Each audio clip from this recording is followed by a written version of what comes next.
नमस्कार, मी सर्वांचं स्वागत करतो हवामान अपडेट या आपल्या यूट्यूब चॅनलवरती. मी नेता जाधव आणि आपण पाहणार आहोत 29 जून रोजीचा महाराष्ट्राचा हवामानाचा अंदाज. मान्सूनने आज खूप मोठी मजल मारली. आपण कालही व्हिडिओ सांगितलं होतं की मान्सून येणाऱ्या 2 दिवसामध्ये जवळपास संपूर्ण राज्य कव्हर करण्याची शक्यता. तर आज मान्सूनने जवळपास संपूर्ण भारतामध्ये मान्सून दाखल झालेला पाहायला मिळाला आहे. फक्त जो राजस्थानचा उत्तरेला भाग असेल, हरियाणाचा जो थोडासा भाग आणि उत्तर प्रदेशचा मध्यवर्ती भाग, हाच भाग मान्सूनने अजून बाकी ठेवलेला आहे. मात्र येणाऱ्या 2 दिवसामध्ये मान्सून हा संपूर्णपणे सक्रिय होण्याची शक्यता आहे. लेटेस्ट अकॅडमीनुसार जर पाहिलं तर एक कमी दाबाचं क्षेत्र हे भुवनेश्वर आणि ओडिशा या भागामध्ये तयार झालेलं आहे. याचबरोबर अजून एक क्षेत्र तयार होणार आहे, ते म्हणजे गुजरात आणि या ठिकाणी होईल. त्यामुळे एक विंड शेअर झोन तयार होणार. याचबरोबर ऑब्स्ट्रम रेषा जी आहे ती कोकणालगत लागून आहे. त्यामुळे येणाऱ्या 24 तासामध्ये ही मुसळधार पद्धतीचा पाऊस आपल्याला संपूर्ण कोकण किनारपट्टीमध्ये पाहायला मिळण्याची शक्यता आहे. इन्क्लुडिंग मुंबई, ठाणे, पनवेल, कल्याण याचबरोबर संपूर्ण गोवापर्यंत मुसळधार, काही भागामध्ये अतिमुसळधार पावसाची शक्यता असणार आहे. याचबरोबर विदर्भातील बहुतांश भागामध्ये जे अतिपूर्वेकडील भाग आहेत या भागामध्ये ही वेगवान वाऱ्यासह पावसाची शक्यता आहे. मात्र पश्चिम महाराष्ट्रातील बहुतांश भागामध्ये मान्सून हा कमी असण्याची शक्यता आहे. याचबरोबर आपण येणाऱ्या 24 तासामध्ये म्हणजे आज रात्री ते उद्या रात्री म्हणजे पावसाचा खास करून विचार जर केला तर संपूर्ण सर्वाधिक पाऊस राहण्याची शक्यता आहे. ते म्हणजे संपूर्ण कोकण किनारपट्टी.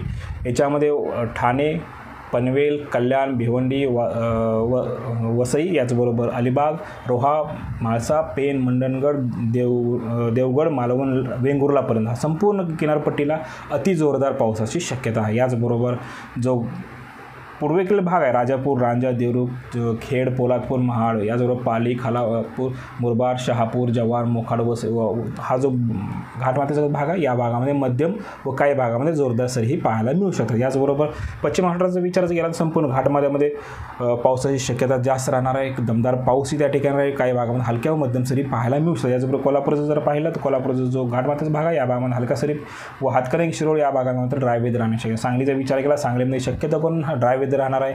जो शिराळ्याचा तालुक्याचा भाग असेल पश्चिमेकडला याच भागामध्ये पावसाची शक्यता आहे. उर्वरित ठिकाणीमध्ये पाऊस हा कमी प्रमाणात राहणार आहे. याचबरोबर साताऱ्यामध्येही महाबळेश्वर, याचबरोबर वाई, कराड, पाटण जो घाटमाथ्याचा भाग आहे यामध्ये हलका व मध्यम स्वरूपात पाऊस पडू शकतो. याचबरोबर उर्वरित साताऱ्यामध्ये जिल्ह्यामध्ये पूर्ण पावसाचं वातावरण राहणार नाही, मात्र ढगाळ वातावरण त्या ठिकाणी राहू शकतं. याचबरोबर पुण्याचा विचार जर केला तर लोणावळा, खंडाळा याच्यामध्ये पाऊस राहणार आहे. तसेच वडगाव, जुन्नर, खेड, याचबरोबर भोड या भागामध्ये ढगाळ वातावरण राहू शकतं. 1 ते 2 ठिकाणी हलक्या सरी पाहायला मिळू शकतात. अन्यत्र मात्र पावसाची शक्यता ही फार कमी आहे.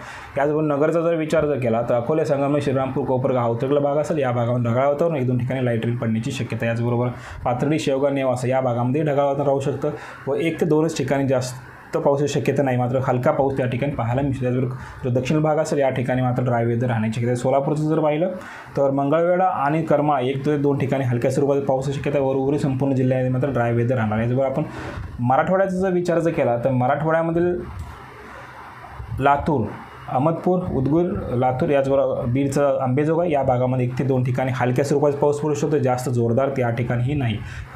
याचबरोबर धाराशिवचं संपूर्ण जिल्हा हा ड्राय वेदर राहणार आहे. याचबरोबर नांदेडचं संपूर्ण जिल्हा ड्राय वेदर राहू शकतो. हिंगोली, परभणीमध्येही पावसाची शक्यता फार कमी आहे. मात्र स्थानिक ढग निर्माण होतील व 1 ते 2 ठिकाणी लाईट रेन पडू शकतो. जास्त मोठ्या पावसाच्या अपेक्षा या ठिकाणी सध्या तरी नाही. याचबरोबर छत्रपती संभाजीनगरचा जर विचार जर केला तर कन्नड, कुलाबाद, याचबरोबर औरंगाबाद, सिल्लोड, सोयगाव हा उत्तरेकडील भाग असेल या भागामध्ये मात्र मध्यम स्वरूपाचा पावसाची शक्यता आहे व गंगापूर, पैठण, बैजापूर या भागामध्ये हलक्या सरी पाहायला मिळू शकतात. त्याचबरोबर जालना जर पाहिलं, जालनामध्ये भोकरदा आणि जालना या 2 तालुक्यामध्येही हलक्या व मध्यम सरी पाहायला मिळू शकतात व उर्वरित ठिकाणी मात्र ड्राय वेदर राहणार आहे. याचबरोबर आपण जर विदर्भाचा जर विचार जर केला तर विदर्भातील बहुतांश जिल्ह्यामध्ये चांगला पाऊस पडण्याची शक्यता आहे. याच्यामध्ये गडचिरोली, चंद्रपूर, भंडारा, गोंदिया, नागपूर, वर्धा, यवतमाळ आणि अमरावतीचा भाग हा भाग आहे. या संपूर्ण भागामध्ये मध्यम सरी व काही भागामध्ये अति जोरदार सरीही पाहायला मिळू शकतं, कारण विंड स्पेअर झोन आहे त्यामुळे त्या ठिकाणी पावसाची शक्यता ही खूप जास्त आहे. याचबरोबर अकोला आणि वाशिम, याचबरोबर बुलढाणाचा विचार जर केला या भागामध्ये 1 ते 2 ठिकाणी हलक्या सरी पाहायला मिळू शकतात, अन्यत्र मात्र ढगाळ वातावरण राहणार आहे. कांद्याचा विचार जर केला, जळगावमधील पारोळा, बाळगाव, पाचोरा या मध्यम स्वरूपाचा, याचबरोबर उत्तरेकडे जो चोपडा यावर ड्रायव्हर आहे या भागामध्ये हलक्या पाऊस व ढगाळ वातावरण राहण्याची शक्यता आहे, जास्त पावसाची शक्यता नाही आहे. याचबरोबर धुळ्याचं जर पाहिलं, शिंदखेडा, याचबरोबर धुळे, साक्री या भागामध्ये मध्यम व काही भागामध्ये जोरदार 1-2 सरी पाहायला मिळू शकतात. याचबरोबर नंदुरबारमध्ये अक्कलकोवा आणि भडगाव या 1-2 तालुक्यामध्येही हलक्या सरी पाहायला मिळू शकतात. जर नाशिकचा जर विचार जर केला तर कळवण, सरगणा, दिंडोरी हा जो पश्चिम भाग असेल या भागामध्ये फक्त ढगाळ वातावरण और उर्वरित संपूर्ण जिल्ह्यामध्ये पावसाची शक्यता आहे. हलक्या पाऊस राहू शकतो, काही भागामध्ये जोरदार सरीही पाहायला मिळू शकतात.